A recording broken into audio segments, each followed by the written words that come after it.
السلام علیکم دوستوں، آشنا ٹی وی دیکھنے اور سننے والوں کو خوش آمدید۔ آج کی ہماری ویڈیو ایک ایسے شخص کے بارے میں ہے جس نے ایک ٹریکٹر کے کاریگر سے دنیا کے سب سے مشہور کار برانڈ تک کا سفر طے کیا۔ یہ کہانی فروسیو لیمبرگینی کی ہے کہ کس طرح اس نے اپنے ٹریکٹر کمپنی کو آج تک کی سب سے مشہور لگژری آٹوموبائل برانڈ میں تبدیل کیا، جس کا نام ہے لیمبرگینی۔ فروسیو لیمبرگینی 28 اپریل 1916 کو اٹلی کے شمالی علاقہ میں وٹیکل ٹرسٹ انٹونیو اور ایولینا لیمبرگینی کے ہاں پیدا ہوئے۔ یہ حیران کن نہیں ہے کہ فروسیو نے اپنے خاندانی کام کاشتکاری کی طرف توجہ نہ دی، بلکہ وہ کاشتکاری میں استعمال ہونے والی مشینری میں دلچسپی رکھتا تھا۔ مکینکس میں اپنی دلچسپی کے باعث لیمبرگینی نے بولونا اٹلی کے قریب فٹیلیا ٹارڈیا ٹیکنیکل انسٹیٹیوشن سے تعلیم حاصل کی۔ چند سالوں میں وہ اپنی ٹیکنیکل انجینئرنگ کے طور پر ڈگری حاصل کرنے میں کامیاب ہو گئے۔ لیمبرگینی ابھی تک اس بات سے آگاہ نہیں تھا کہ ایک سخت دور اس پر آنے والا ہے۔ یہ 1940 کا وقت تھا جب دوسری جنگ عظیم شروع ہوئی۔ یورپ کا ایک بڑا حصہ بہت بڑا میدان جنگ بن چکا تھا۔ لیمبرگینی نے اٹالین گیریزن آئسلینڈ روڈیو میں اٹالین رائل ایئر فورس کی طرف سے مکینک کے طور پر خدمات انجام دے کر جرمنی کے خلاف اس جنگ میں حصہ لیا۔ وہ گاڑیوں کے مینٹیننس یونٹ کا سپروائزر بن گیا۔ جب 1945 میں جنگ کے اختتام پر یہ جزیرہ انگریزوں کے قبضے میں آیا تو اسے قیدی بنا لیا گیا اور اگلے سال تک وہ اپنے ملک واپس نہ جا سکا۔ دوسری جنگ عظیم کے بعد لیمبرگینی نے بولوگنا سے 15 میل شمال میں ایک چھوٹے سے قصبے پیو دی سینٹو میں ایک ورکشاپ کھولی۔ اس نے ایک پرانی فیٹ ٹوپولینو میں ترمیم کی جسے اس نے اپنے فارغ وقت میں خریدا تھا۔ اس نے اپنی مکینیکل صلاحیتوں کو بروئے کار لاتے ہوئے گھریلو سٹی کار کو ایک گرجتی ہوئی 750 سی سی اوپن ٹاپ 2 سیٹر میں تبدیل کیا اور 1948 میں میلی میگلیا میں شامل ہوا، جو کہ تقریباً 1000 میل اوپن روڈ ریس تھی۔ تاہم وہ یہ ریس نہ جیت سکا۔ لیمبرگینی کی ریس اس وقت ختم ہو گئی جب اس کی کار چھوٹے سے اٹالین ٹاؤن میں فنش لائن سے 300 میل پہلے ایک ریسٹورنٹ سے ٹکرا گئی۔ کیا یہ racing adventure great automobile brand Lamborghini کا آغاز ہوگا؟ فروسیو لیمبرگینی نے 1948 میں اپنی پہلی کمپنی قائم کی۔ اس نے کمپنی کا نام لیمبرگینی ٹراٹوری رکھا، جس کا ترجمہ لیمبرگینی ٹریکٹر ہے۔ فروسیو نے جنگ کے بعد اٹلی میں ایک ابھرتی ہوئی مارکیٹ کو تسلیم کیا جو زراعت اور صنعت کے لیے وقت تھی۔ فوجی گاڑیوں کے انجنوں اور تباہ شدہ گاڑیوں کے پرزوں کو استعمال کرتے ہوئے لیمبرگینی نے برطانوی مورس ٹرکوں کے 6 سلنڈر پٹرول انجنوں پر مبنی اپنا پہلا کریوکا ٹریکٹر خود بنایا۔ 50 کی دہائی کے آغاز میں اس کی زرعی مشینری کی کمپنی ایک بڑی کامیابی ثابت ہوئی، جس کی وجہ سے اس کی دولت میں اضافہ ہوا۔ اس دولت سے اب وہ 1948 کی ریس کے دوران تباہ ہونے والی فیٹ سے زیادہ تیز اور مہنگی کاریں خرید سکتا تھا۔ اب اس کے پاس الفا رومیز اور لانچیاز جیسی کاریں تھیں۔ ایک موقع پر اس کے پاس اتنی کاریں بھی تھیں کہ وہ ہفتے کے ہر دن مختلف گاڑی چلا سکتا تھا۔ ان میں سے ایک car legendary 3.0 litre in line 6 Mercedes Benz 300 SL شامل ہے، جو آج کل نیلامی میں $7 ملین تک حاصل کرتی ہے۔ فروسیو لیمبرگینی کو خاص طور پر تیز رفتار سپورٹس کاروں میں غیر معمولی دلچسپی تھی۔ تیز رفتار اور مہنگی کاروں میں دلچسپی کے باعث 1958 میں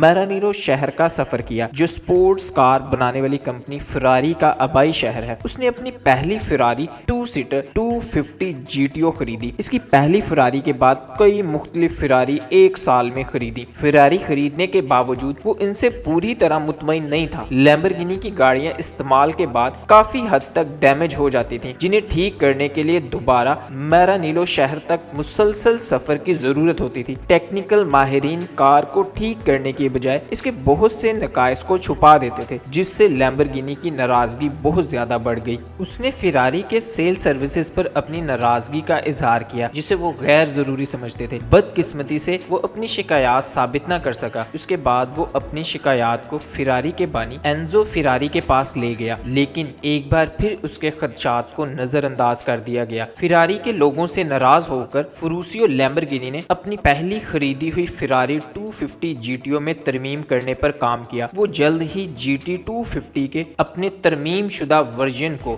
میرانیلو میں تیار کردہ فراری کے مقابلے میں تیز اور بہتر بنانے میں کامیاب ہو گیا۔ فراری میں ترمیم مکمل کرنے کے بعد اس نے محسوس کیا کہ کوئی بھی اس کے مقابلے کی کار بنانے کے قابل نہیں ہے۔ اس کی رائے میں ایک عظیم کار میں کچھ خصوصیات ہونی چاہیے جو فراری کے تیار کردہ کاروں میں نہیں تھیں۔ اس کا کہنا تھا کہ ایک عظیم کار کو سواری کے معیار اور اندرونی ڈیزائن پر سمجھوتا کیے بغیر اعلیٰ کارکردگی کا مظاہرہ کرنا چاہیے۔ اپنی کار کو بہتر کرنے کے ساتھ ساتھ فروسیو یہ بھی جانتا تھا کہ ایک ہوشیار تاجر کے طور پر وہ فراری کے منافع سے 3 گنا کما سکتا ہے۔ زیادہ منافع کمانے کا طریقہ یہ تھا کہ وہ اپنے ٹریکٹر میں استعمال ہونے والے طاقتور پرزوں کو سپورٹس کار میں استعمال کرے۔ اس تصور کے ساتھ ساتھ اس کی نئی کمپنی آٹوموبیلی لیمبرگینی 1963 میں عظیم فراری برانڈ کے مقابلے میں قائم ہوئی۔ یہ کمپنی بولوگنا اور موڈینا کے درمیان ایک چھوٹے سے قصبے سینٹ آگاٹا بولوگنیسا میں قائم کی گئی۔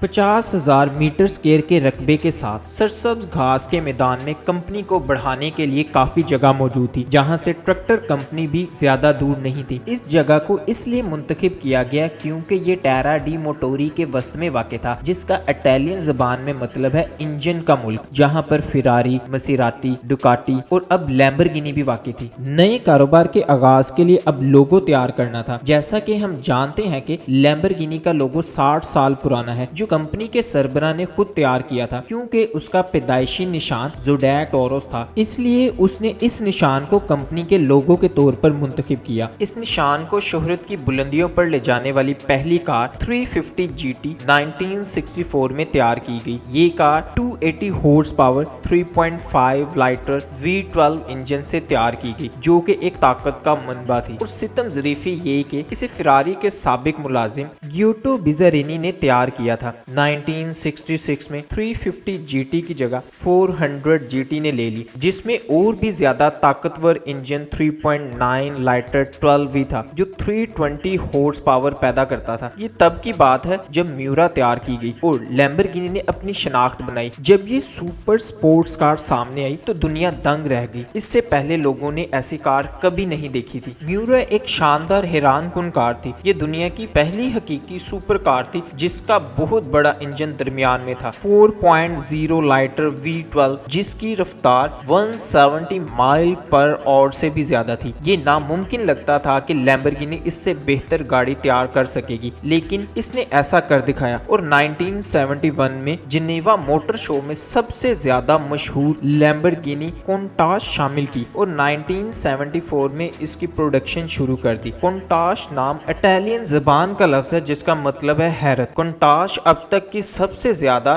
حیرت انگیز شکل میں تیار کی جانے والی کار میں سے ایک ہے۔ 60 کی دہائی کی کامیابی کے بعد 70 کی دہائی کے بحران کا آغاز ہوا، جس کی وجہ امریکہ کی منڈی میں سست معاشی صورتحال، ہڑتالیں اور سخت ضوابط تھے۔ اپنی کمپنی آٹوموبیلی لیمبرگینی کے ساتھ تقریباً ایک دہائی کی بڑی کامیابیوں کے بعد فروسیو نے اسے اپنی زرعی مشینری کمپنی کے ساتھ ساتھ فروخت کر دیا اور ریٹائر ہو گئے۔ اس نے لا فیوریٹا کے نام سے 32 ہیکٹر جائیداد خریدی اور باقی زندگی ایک امیر آدمی کے طور پر گزار دی۔ اس نے روایتی شراب کی بوتل میں انگور اگائے جو کہ کولی دی ٹراسیمینو کے نام سے مارکیٹ میں آئی۔ ان کی شرابیں اپنی غیر معمولی اعلیٰ معیار کی بدولت بہت سے ایوارڈ حاصل کرتی رہیں۔ اصل بانی کے اپنے مشہور کمپنی سے ریٹائر ہونے کے بعد کمپنی نے کئی بار ملکیت کو تبدیل کیا اور بالآخر 1998 میں اوڈی کی تقسیم کے تحت جرمن واکس ویگن گروپ کے ہاتھ میں چلا گیا۔ فروسیو لیمبرگینی کی ریٹائرمنٹ کے بعد نئے مالکان نے 1990 میں ڈیابلو، 2001 میں مورسیلاگو اور 2003 میں گلاڈو جیسے مزید بہت سے لیمبرگینی ماڈل تیار کرنے کا سلسلہ جاری رکھا۔